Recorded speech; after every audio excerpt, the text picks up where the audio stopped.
Ladies and gentlemen, welcome again to the analysis of YOLENO TV. I hope you well from wherever you're watching this channel. Do you remember 2020 when campaigns had hit fever pitch? There was a statement that Oscar Sudi delivered which was widely interpreted as a hate speech. Now, mimi nataka nikuambie direct Uhuru Kenyatta, hii Kenya sio ya kwa Kenyatta. Hii Kenya sio mama ngina huyo. Hii Kenya sio ya Moho Kenyatta. Hii Kenya sio ya Uhuru Kenyatta. Hii Kenya ni ya Wakenya milioni 50.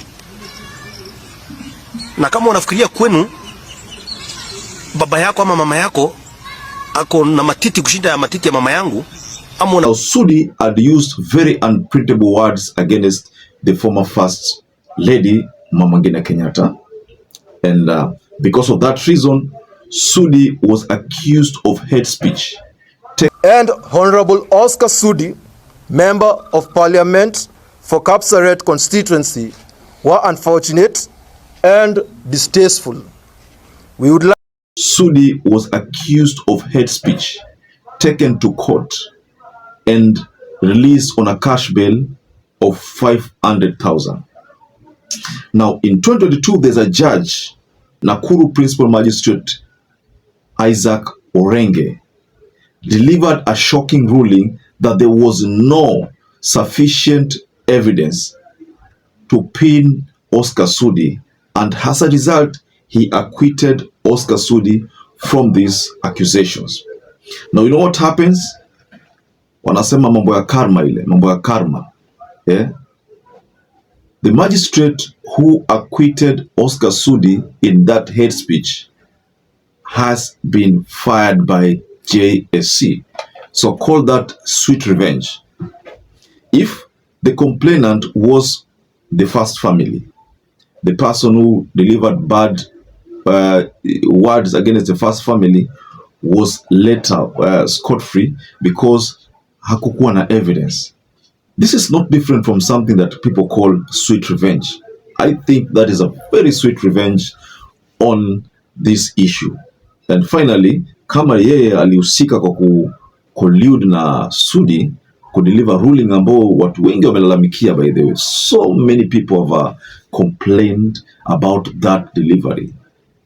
So this same judge has been found guilty of another offense, ladies and gentlemen. You know, years later, he has been shown the door. I'm going to take you through this new revelation in just a short while. But first and foremost, ladies and gentlemen, kindly take this opportunity, appreciate the work we do on this channel by liking this video, subscribe to our channel if you are not subscribed before, and to our existing subscribers, thank you so much for your support.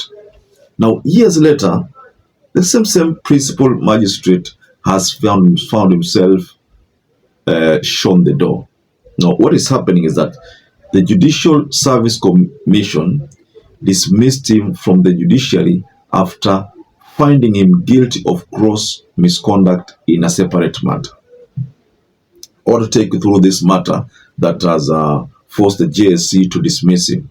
So in a letter to Brian Haemba, Kamau and company advocates who had lodged a complaint, the JSC said it reviewed Orenge's conduct in Nile Star Holdings Limited and another, Vice Millennium Plastics 208 Limited, and 3 others, a commercial dispute had in 2018.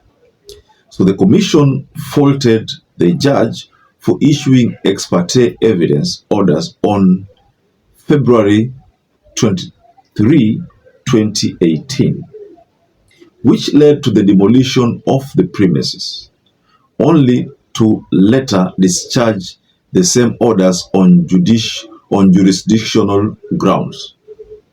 And so the letter said, following the review, the commission found that a case of gross misconduct had been established and resolved to dismiss Orenge from Judicial Service Commission. So the JSC further noted that the eviction orders were granted at a provisional stage without confirming that proper service had been done, an error that caused irreparable harm to one of the parties. Orenge served in Nakuru between 2020 and 2024, where his docket featured politically charged cases like Sudi's case before his career was cut short by the disciplinary ruling. So this judge has been dismissed, ladies and gentlemen. He has been dismissed officially. Ain't this sweet revenge? You know, if the family of the first lady felt that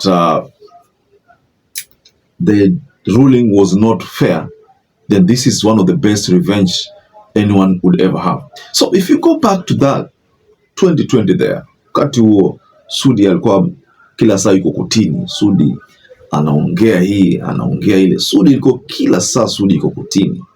Koti after koti.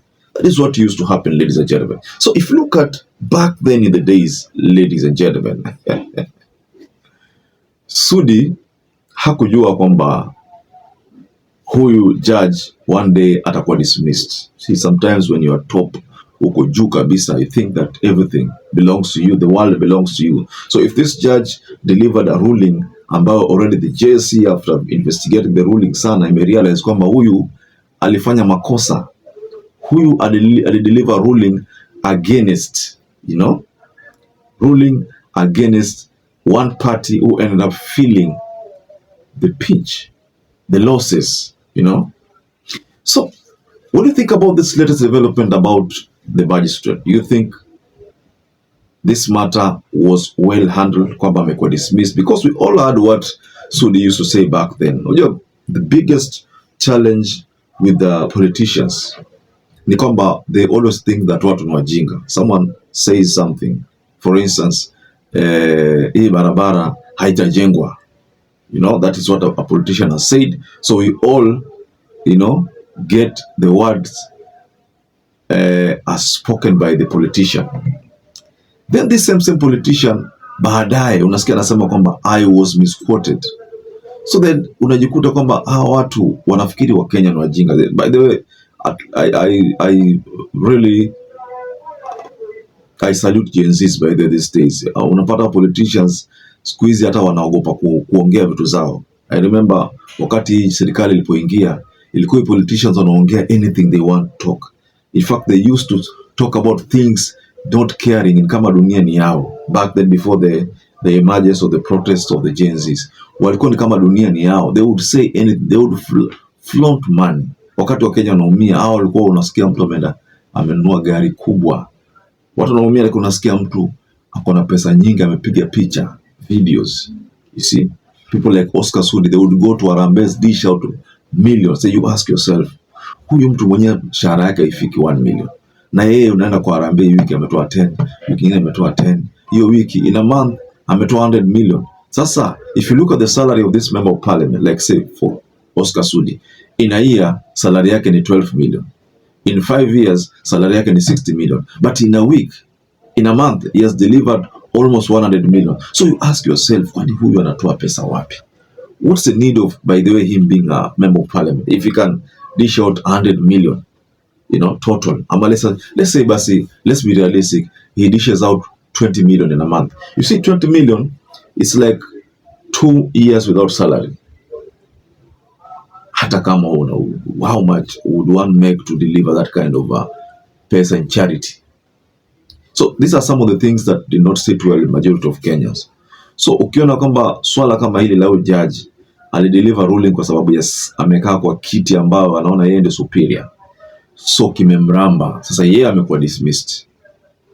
Take a look at this. Amekuwa dismissed because there's a common saying that malipo ni hapa hapa. If at all Sudi made unprintable words against the first family, Sudi was supposed to be punished.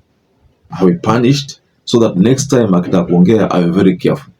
But if he acquitted Sudi because of some other reasons ambazo hatujaonyeshwa, ama ni kama aliongwa ama nini, then he made a terrible mistake and he did injustice to the first family, Mama Ngina Kenyatta.